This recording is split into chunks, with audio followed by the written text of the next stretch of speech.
Success जान के YouTube channel में आपका स्वागत है। आज आपके सामने मैं हिंदी का एक महत्वपूर्ण टॉपिक लेकर आया हूँ।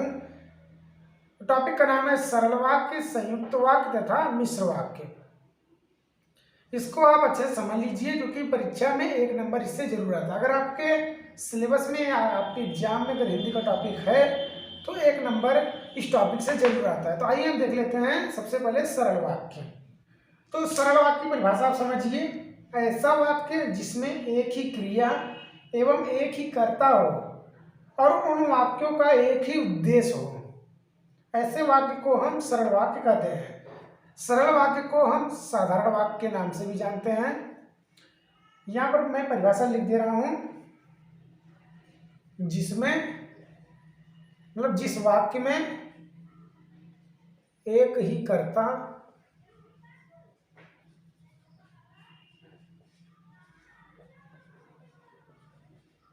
एक ही क्रिया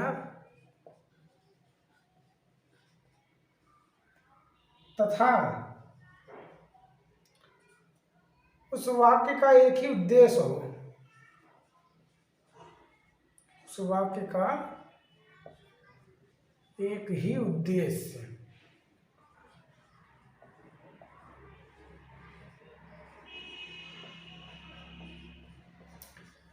जिस वाक्य में एक ही क्रिया हो एवं एक ही कर्ता हो तथा उस वाक्य का एक ही उद्देश्य हो, ऐसे वाक्य को हम सरल वाक्य या फिर साधारण वाक्य के नाम से जानते हैं। उदाहरण आप देखिए, आप समझ जाएंगे। जैसे उदाहरण आप देखिए, राम किताब पढ़ता है। राम किताब पढ़ता है। तो यहां पर आप उदाहरण देखिए, जो दिया गया आपका उसमें एक ही कर्ता, एक ही क्रिया और एक ही उद्देश्य। इसका मतलब आपका दिया गया जो उदाहरण है आपका सरल वाक्य के अंतर्गत आएगा। एक एग्जांपल और आप देख लीजिए, बालक सोता है। बालक सोता है, यह भी आपका सरल वाक्य के अंतर्गत आएगा। एक ही क्रिया इसमें प्रयोग हुआ है तथा एक ही कर्ता तथा एक ही उद्देश्य है। साफ साफ आपको बताऊं सरल वाक्य में तो आपको समझना है, अगर जिसमें एक ही क्रिया हो वो आपका सरल वाक्य के अंतर्गत आएगा। कर्ता और उद्देश्य को आप छोड़ दीजिए, बस आपको पकड़ना है। अगर दिए गए वाक्य में एक ही क्रिया है तो आपका वह सरल वाक्य होगा। दूसरा हम देख लेते हैं, दूसरा आपका है संयुक्त वाक्य।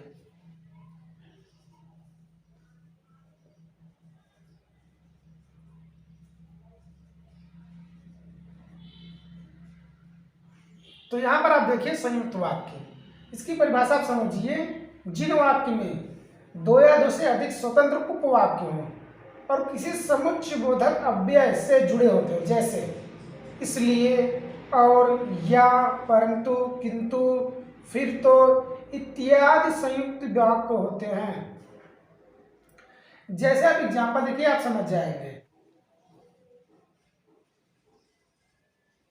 जिन वाक्य में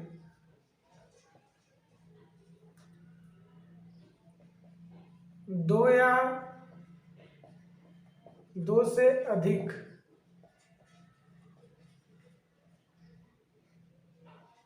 स्वतंत्र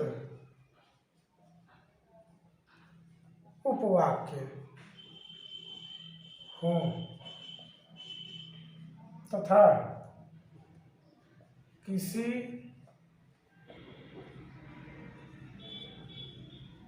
समुच्चय बोधक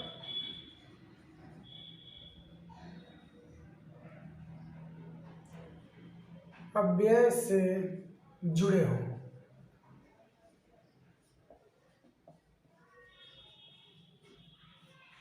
तो यहां पर देखिए परिभाषा लिख दिया गया है, जिन वाक्य में 2 या 2 से अधिक स्वतंत्र उपवाक्य मतलब प्रधान उपवाक्य हों तथा किसी समुच्चय बोधक अव्यय से जुड़े हों, वे आपके कहलाएंगे संयुक्त वाक्य। जैसे आप उदाहरण देखिए, उदाहरण आप देखिए समझ जाएंगे। रेल आई और चली गई परंतु बैठ नहीं सका।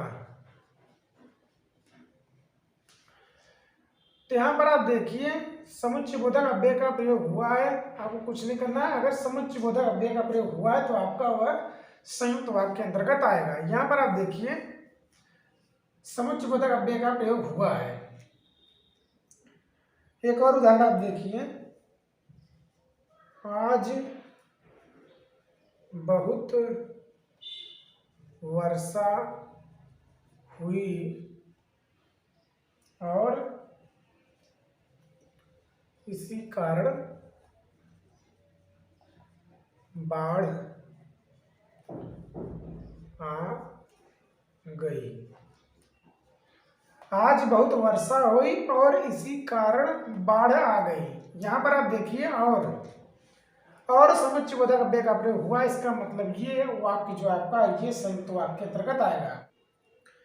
तीसरा आपका है मिश्र वाक्य। मिश्र वाक्य, इसकी परिभाषा समझिए, आप समझ जाएंगे मिश्र वाक्य और संयुक्त वाक्य में अंतर क्या है। ऐसे वाक्य जिनमें एक सरल वाक्य के साथ कोई दूसरा उपवाक्य भी हो,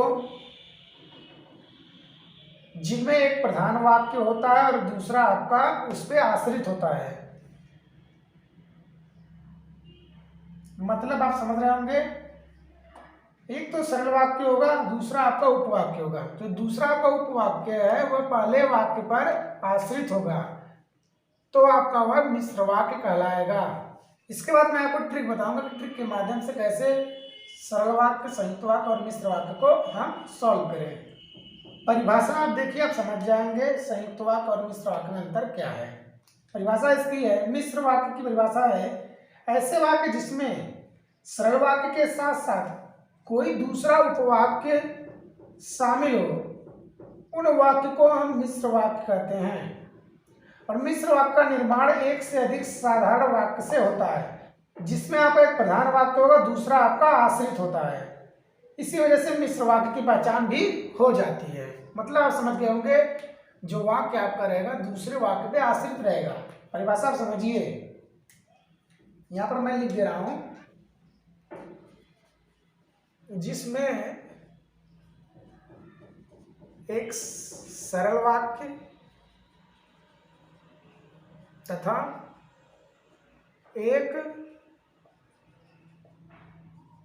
आश्रित उपवाक्य होगा, वह आपका मिश्र वाक्य होगा। जैसे आप देखिए एग्जाम्पल, फिर मैं आपको ट्रिक बताऊंगा। उदाहरण आप देखिए, आप समझ जाएंगे।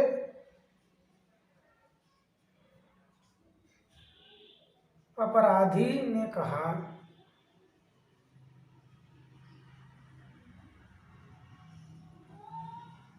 मैं पूरी तरह से निर्दोष हूं।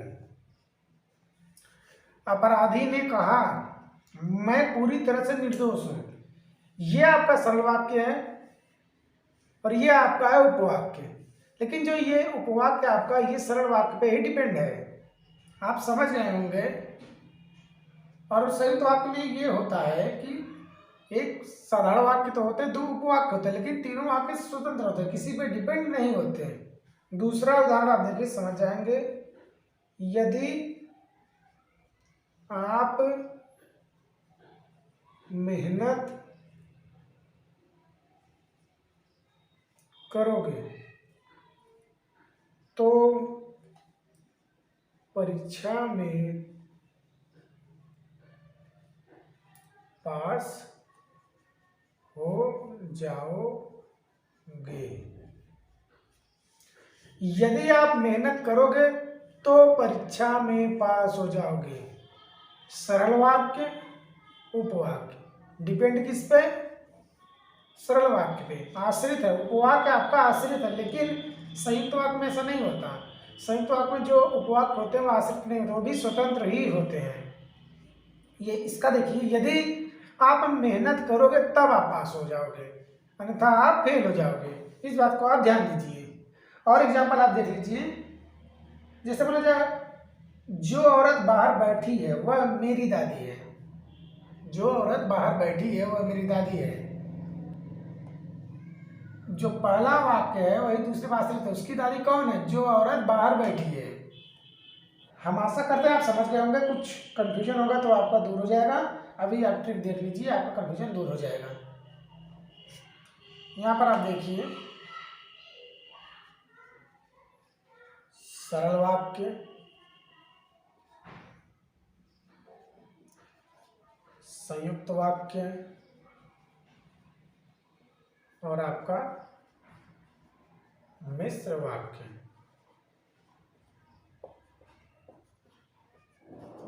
ये आपके 3 वाक्य हैं, आपको पहचानना है कि कैसे पहचाने।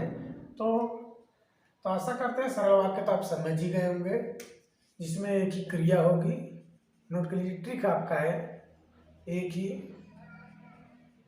क्रिया अगर हो तो आपका वह सरल वाक्य होगा। और संयुक्त वाक्य जो है, इसमें अव्यय का प्रयोग होगा, जैसे और, तथा,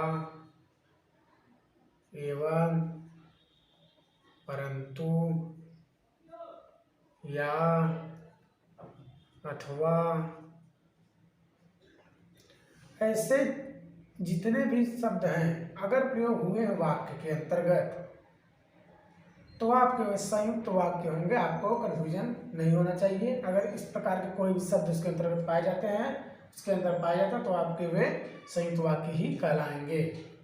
अगला आप देखिए, मिश्र वाक्य तो ऐसे पहचाने, जब आपका वाक्य के अंतर्गत आपका प्रयोग हुआ कि, ताकि, क्योंकि, जैसा कि, ज्यों ही, जब ही, भले ही, जब तक, जहाँ तक, जो, यदि, तो, यद्यपि,